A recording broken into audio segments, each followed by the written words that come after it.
नमस्कार मित्रांनो, नाबार्डची अटेंडंटची एक जाहिरात काल परवा प्रसिद्ध झाली। या जाहिरातीच्या माध्यमातून जे विद्यार्थ्यांचं 10वी उत्तीर्ण आहेत पण ग्रॅज्युएशन झालेलं नाहीये, 10वी झालंय पण ग्रॅज्युएशन झालेलं नाहीये, अशा सर्व विद्यार्थ्यांसाठी एक चालून आलेली सुवर्ण संधी आहे। कारण बरेचदा विद्यार्थी अंडर ग्रॅज्युएट असताना बँकिंगचे असेल किंवा एमपीएससीचे असेल कुठल्याही स्पर्धा परीक्षांची तयारी करणं स्टार्ट करतात, पण तेवढ्या अपॉर्च्युनिटीज नसतात। तर एक चांगली अपॉर्च्युनिटी आहे। नाबार्ड भारताची सबसिडरी बँक आहे। ॲग्रिकल्चर अँड रूरल डेव्हलपमेंट मध्ये ही बँक काम करते।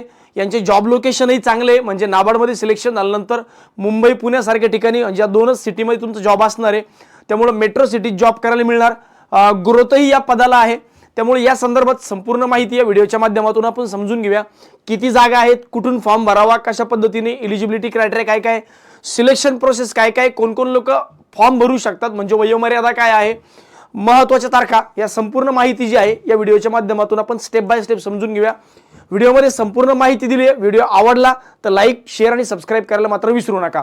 स्टार्ट करूया जागांपासून। जागा जर बघितल्या तर बघा, एकूण 27 राज्यांमध्ये नाबार्डचे वेगवेगळे ऑफिसेस आहेत। 27 राज्यांमध्ये नाबार्डचे ऑफिसेस आहेत। आता याच्यामध्ये वरचे ऑफिसेस कट झालेत, मी मुद्दामून कट करून घेतले।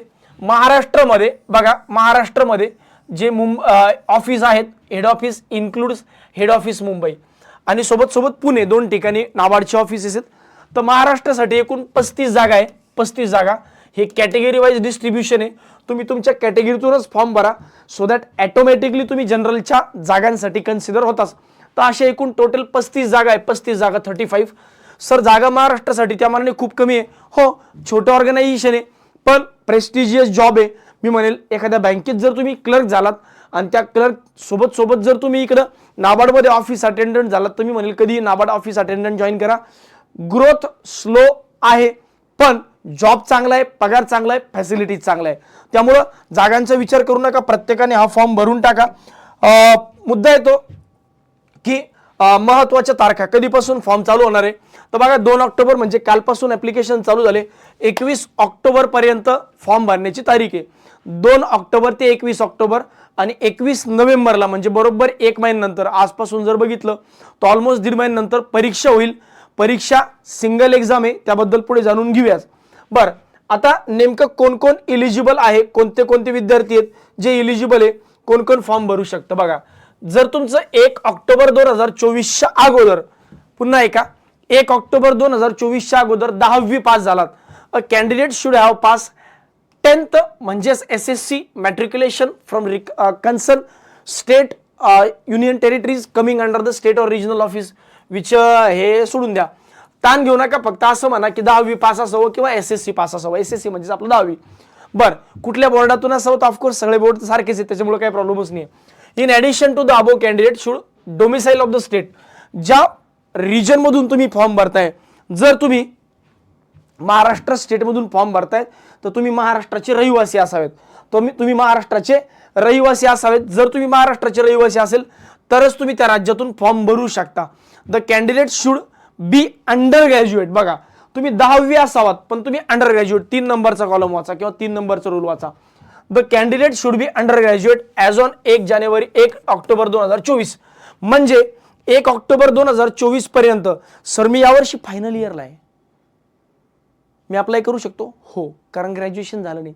सर माझं ग्रॅज्युएशन झालंय पण अजून निकाल लागला नाही, अप्लाय करू शकतो? हो। सर माझं ग्रॅज्युएशन झालं, निकाल लागला, मी ATKT मध्ये फेल आहे किंवा माझे सब्जेक्ट बॅकलॉग आहे, मग माझे नोव्हेंबरमध्ये मी एक्झाम देईल, पुढे जानेवारीमध्ये पास होईल, भरू शकतो? हो, डेफिनेटली भरू शकता। सर माझं 10वी झालं, माझं डिप्लोमा झालं त्यानंतर आणि मग मी ग्रॅज्युएशनला आहे, मी फॉर्म भरू शकतो? हो। अंडर ग्रॅज्युएट, ज्या विद्यार्थ्यांचं ग्रॅज्युएशन व्हायचं बाकी आहे किंवा झालंय पण रिझल्ट यायचा बाकी आहे, 1 ऑक्टोबर 2024च्या आत तुमचा निकाल लागलेला नसावा। त्यानंतर लागला चालतंय, काही प्रॉब्लेम नाही, त्यानंतर जरी तुम्ही ग्रॅज्युएट पास झाला तरी चालेल, पण 1 ऑक्टोबर पर्यंत नसावं, हा क्लिअर कट क्रायटेरिया आहे। बरं, the candidate must possess required educational qualification as on 1 October 2024।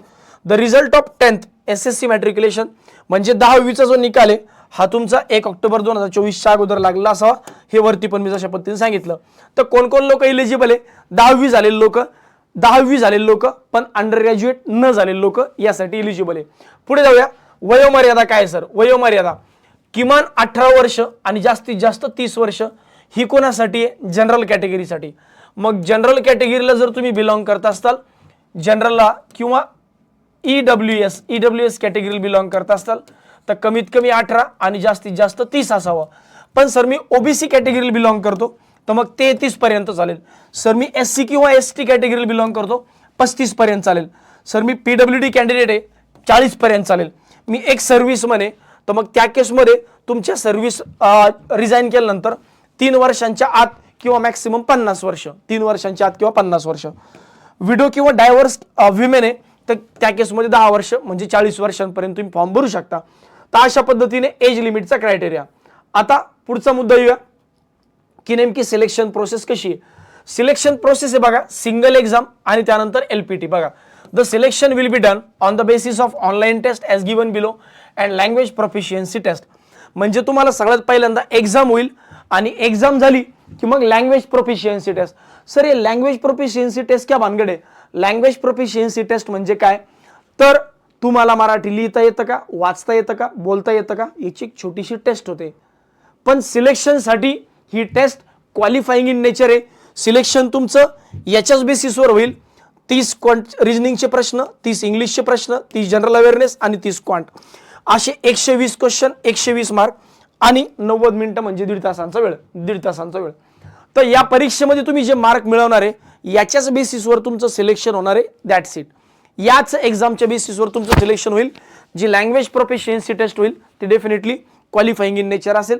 म्हणजे ती फक्त तुम्हाला पास करायची आहे, त्याचे मार्क कुठेही कन्सिडर केले जाणार नाही.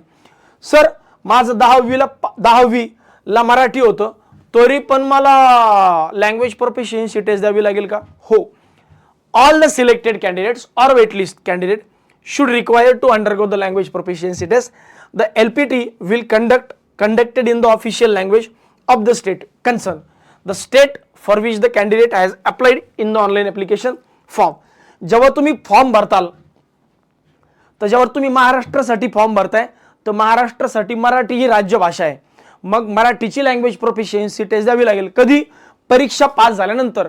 ही परीक्षा पास झालात, तुम्ही मेरिटमध्ये आला आणि मग तुमची लँग्वेज प्रोफिशियन्सी टेस्ट होईल. अगोदर परीक्षा पास व्हायची. लँग्वेज प्रोफिशियन्सी टेस्ट बद्दल मार्गदर्शन पुढे करेल, काळजी करू नका, तुमच्यासाठी आम्ही समर्थ आहोत. बरं, पुढे वाचतो. The language proficiency test will be qualifying in nature. म्हणजे याचे मार्क कुठेही कन्सिडर केले जाणार नाही, क्वालिफाईंग इन नेचर आहे. The candidate not qualifying passing LPT would be disqualified. जर तुम्ही एलपीटी दिली नाही तर तुम्ही डिस्क्वालिफाय होऊ शकता असंही त्यांचं म्हणणं आहे. किंवा तुम्ही एलपीटी मध्ये फेल झाला तरी तुम्ही डिस्क्वालिफाय होऊ शकता असं आहे. बाकी तेवढं महत्त्वाचं नाही आहे. चलो, हे झालं लँग्वेज प्रोफिशियन्सी टेस्ट बद्दल. पुढचा मुद्दा येतो फायनल सिलेक्शन.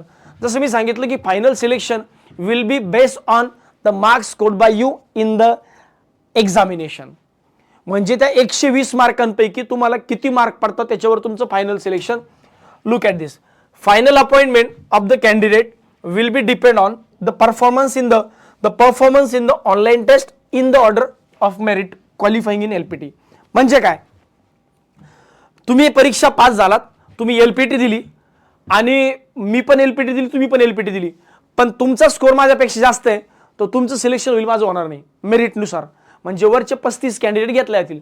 मग 36वा जर माझा नंबर असेल, जरी मी एलपीटी दिली असेल तरी माझं सिलेक्शन होणार नाही, कारण मला एलपीटीत मार्क कन्सिडर केले जात नाही. मला मार्क्स एक्झाम मध्ये कमी आहे, तुम्हाला जास्त आहे, म्हणून तुमचं सिलेक्शन होणार.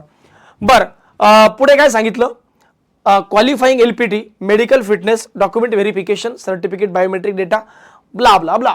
म्हणजे डॉक्युमेंट व्हेरिफिकेशन, मेडिकल फिटनेस. तुम्ही सांगितलं मी 10वी पास आहे तो भैया कुछ तो दिखाना पडेगा. 10वीचं मार्क मेमो दाखवावं लागेल.